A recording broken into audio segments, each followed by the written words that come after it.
Pogodi životinju.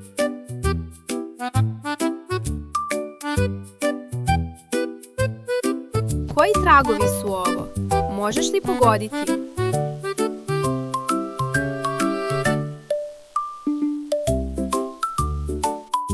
Poslušaj kako se javlja.